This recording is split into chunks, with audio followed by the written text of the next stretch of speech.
ಆತ್ಮೀಯ ವೀಕ್ಷಕರೇ, Royson creations YouTube ಚಾನಲ್ಗೆ ನಿಮಗೆ ಸ್ವಾಗತ. ಇಂದಿನ ಈ ವಿಡಿಯೋದಲ್ಲಿ 8ನೇ ತರಗತಿಯ ದ್ವಿತೀಯ ಸಂಕಲನಾತ್ಮಕ ಪರೀಕ್ಷೆ ವಿಜ್ಞಾನ ವಿಷಯದ ಪ್ರಶ್ನೆ ಪತ್ರಿಕೆಯನ್ನು ಅವುಗಳ ಸಂಪೂರ್ಣ ಉತ್ತರಗಳೊಂದಿಗೆ ವಿಶ್ಲೇಷಣೆಯನ್ನು ಮಾಡೋಣ. ಯಾರೆಲ್ಲ ಮೊದಲ ಬಾರಿ ನಮ್ಮ ಚಾನಲ್ ನೋಡ್ತಾ ಇದ್ದೀರಾ, ಸಬ್ಸ್ಕ್ರೈಬ್ ಮಾಡಿ ಹಾಗೂ ನಿಮ್ಮ ಫ್ರೆಂಡ್ಸಿಗೆ ಶೇರ್ ಮಾಡಿ.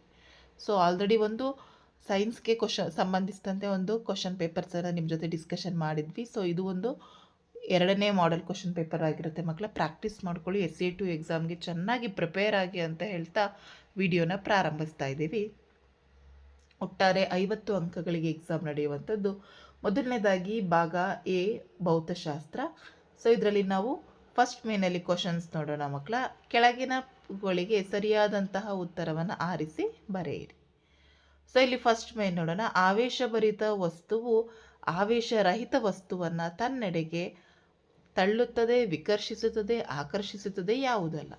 ಸೊ ಆವೇಶಭರಿತವಾಗಿರುವಂತಹ ವಸ್ತು ಆವೇಶರಹಿತ ವಸ್ತುವನ್ನು ತನ್ನೆಡೆಗೆ ಏನು ಮಾಡ್ತದೆ, ಆಕರ್ಷಿಸಿಕೊಳ್ತದೆ. ಏಕೆಂದರೆ ಒಂದು ವಸ್ತು ತುಂಬ ಆವೇಶಭರಿತವಾಗಿದೆ, ಇನ್ನೊಂದು ಆವೇಶರಹಿತವಾಗಿದೆ. ಹಾಗಾಗಿ ಆಬ್ವಿಯಸ್ಲಿ ಅದು ತನ್ನ ಕಡೆಗೆ ಅದನ್ನು ಆಕರ್ಷಿಸ್ಕೊಳ್ತದೆ. Option E is the right answer.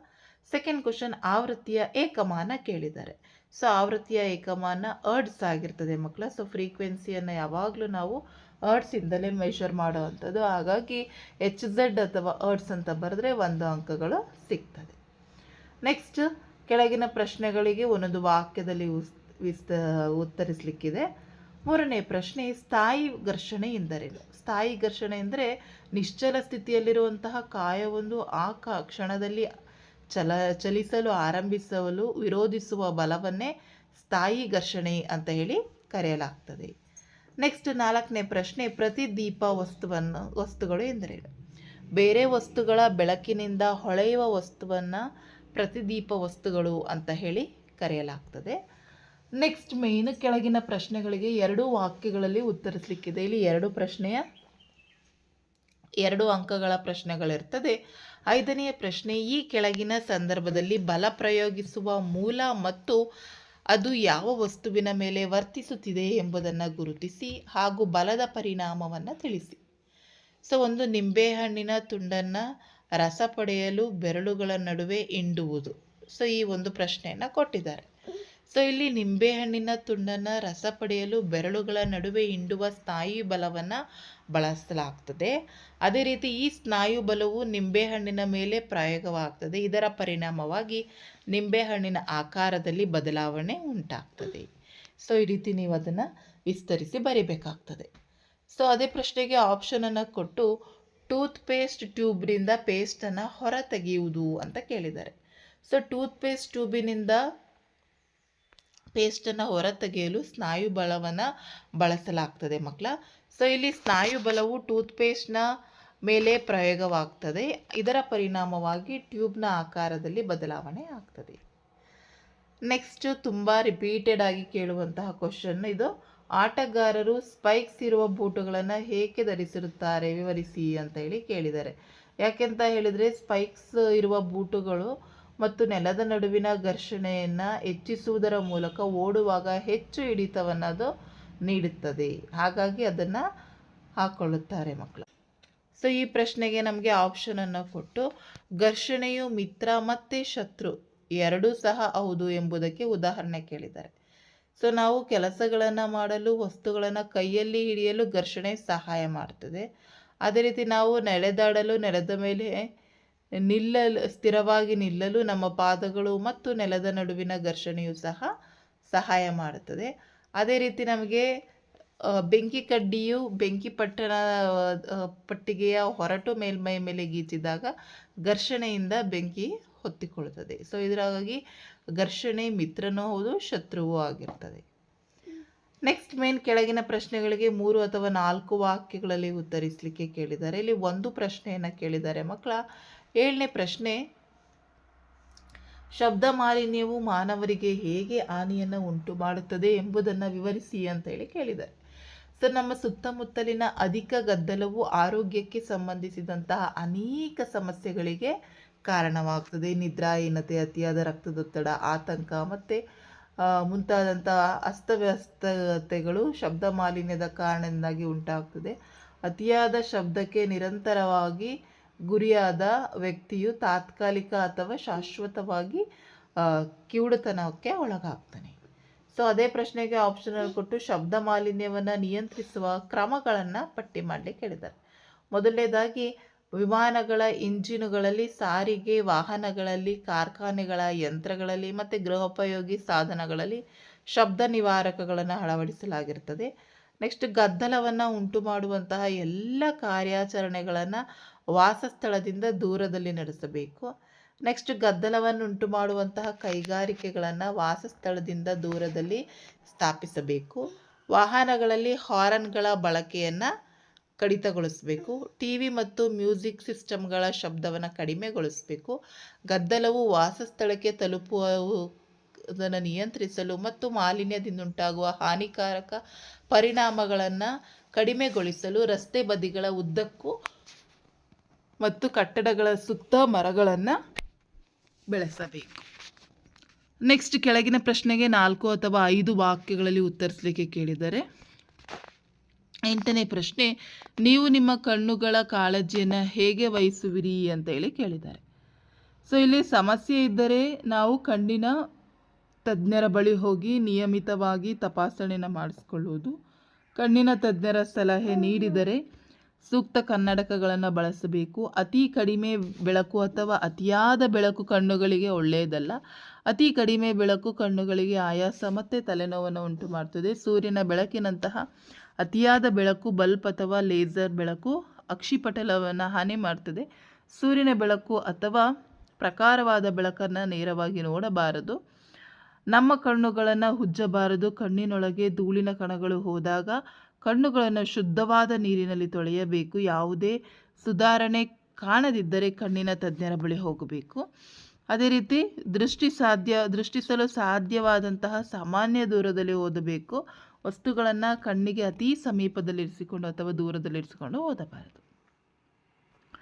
So ಅದೇ ಪ್ರಶ್ನೆಗೆ ಆಪ್ಷನ್ ಕೊಟ್ಟು, ನೀವು ಕತ್ತಲೆಯ ಕೋಣೆಯಲ್ಲಿದ್ದೀರಿ ಎಂದು ಭಾವಿಸಿಕೊಳ್ಳಿ.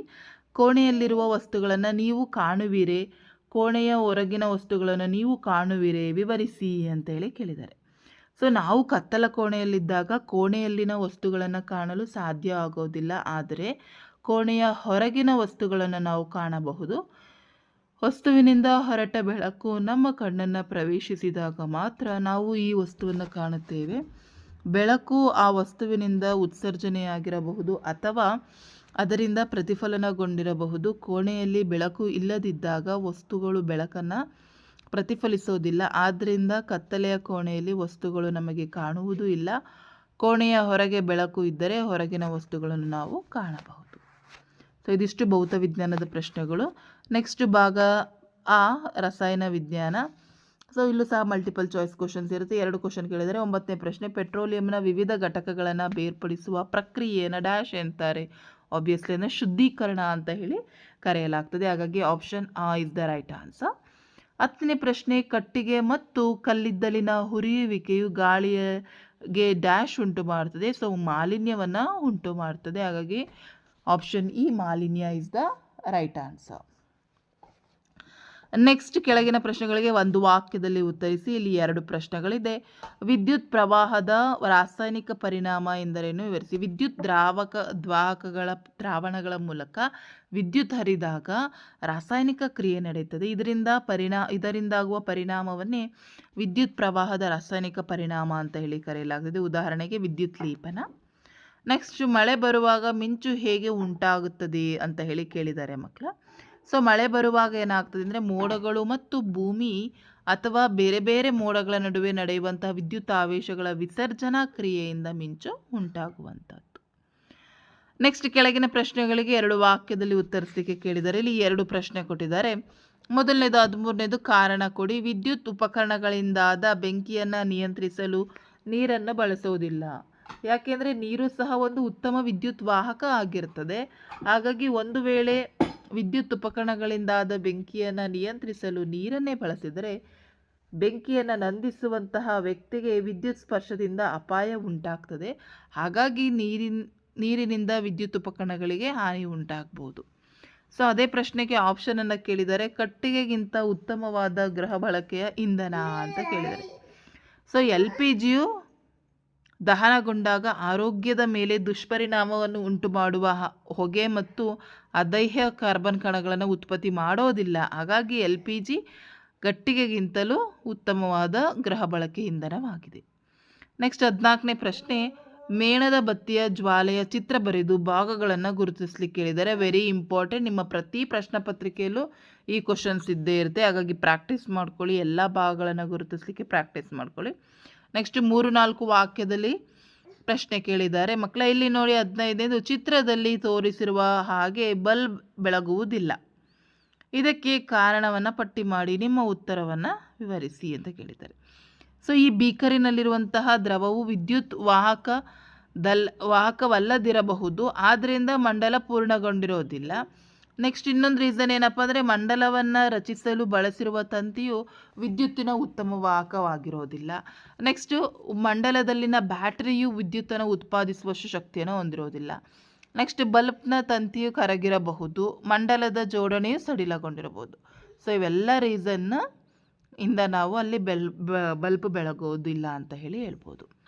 ನೆಕ್ಸ್ಟ್ 16ನೇ ಪ್ರಶ್ನೆ, ಮಿಂಚಿನಿಂದ ನಮ್ಮನ್ನು ರಕ್ಷಿಸಿಕೊಳ್ಳುವ 3 ಕ್ರಮಗಳು. ಸೊ ಮನೆಯಿಂದ ಹೊರಗೆ ಬರಬಾರದು. ಒಂದು ವೇಳೆ ವಾಹನಗಳು ಚಲಿಸುತ್ತಿದ್ದರೆ ಮಿಂಚು ನಿಲ್ಲುವವರೆಗೆ ಅಲ್ಲಿಯೇ ನಿಲ್ಲಬೇಕು ಮತ್ತು ವಾಹನದ ಕಿಟಕಿಯ ಗಾಜುಗಳನ್ನು ಏರಿಸಬೇಕು.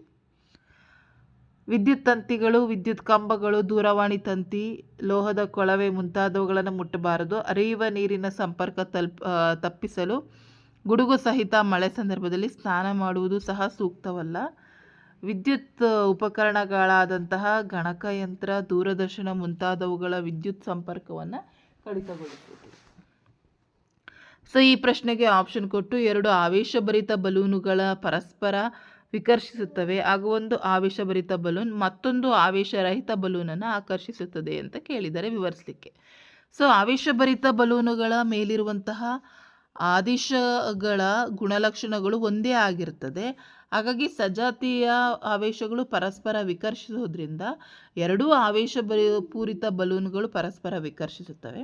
ಒಂದು ಆವೇಶಭರಿತ ಬಲೂನು ಮತ್ತೊಂದು ಆವೇಶರಹಿತ ಬಲೂನ್ ಹತ್ತಿರಕ್ಕೆ ಹೋದಾಗ ಆವೇಶರಹಿತ ಬಲೂನ್ನಿಂದಾಗಿ ಆವೇಶ ಸಹಿತ ಬಲೂನ್ನ ಮೇಲೆ ಆವೇಶಭರಿತವಾಗ್ತದೆ ಮತ್ತು ಇದು ವಿರುದ್ಧವಾಗಿರ್ತದೆ. ಹಾಗಾಗಿ ವಿಜಾತಿಯ ಆದೇಶಗಳು ಪರಸ್ಪರ ಆವೇಶಗಳು ಆಕರ್ಷಿಸೋದ್ರಿಂದ ಒಂದು ಆವೇಶಭರಿತ ಬಲೂನು ಮತ್ತೊಂದು ಆವೇಶರಹಿತ ಬಲೂನನ್ನು ಆಕರ್ಷಿಸ್ತದೆ.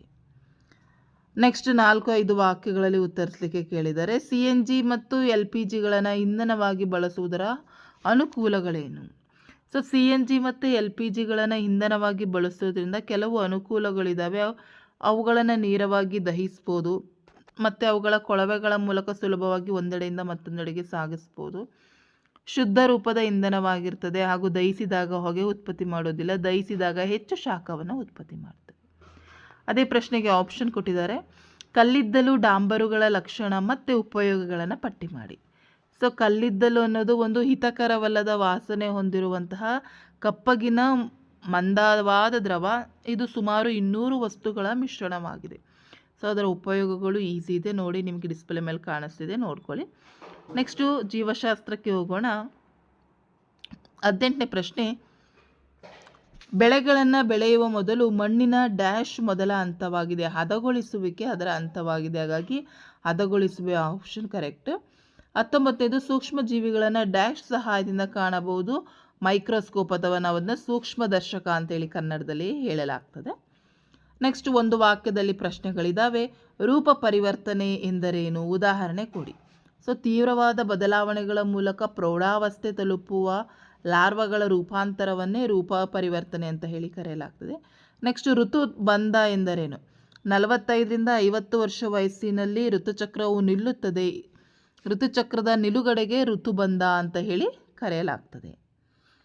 ನೆಕ್ಸ್ಟ್ 2-3 ವಾಕ್ಯಗಳಲ್ಲಿ ಉತ್ತರಿಸಲಿಕ್ಕೆ ಕೇಳಿದರೆ. ನೀರಾವರಿ ಎಂದರೇನು? 2 ವಿಧದ ನೀರಾವರಿ ಕೇಳಿದ್ದಾರೆ.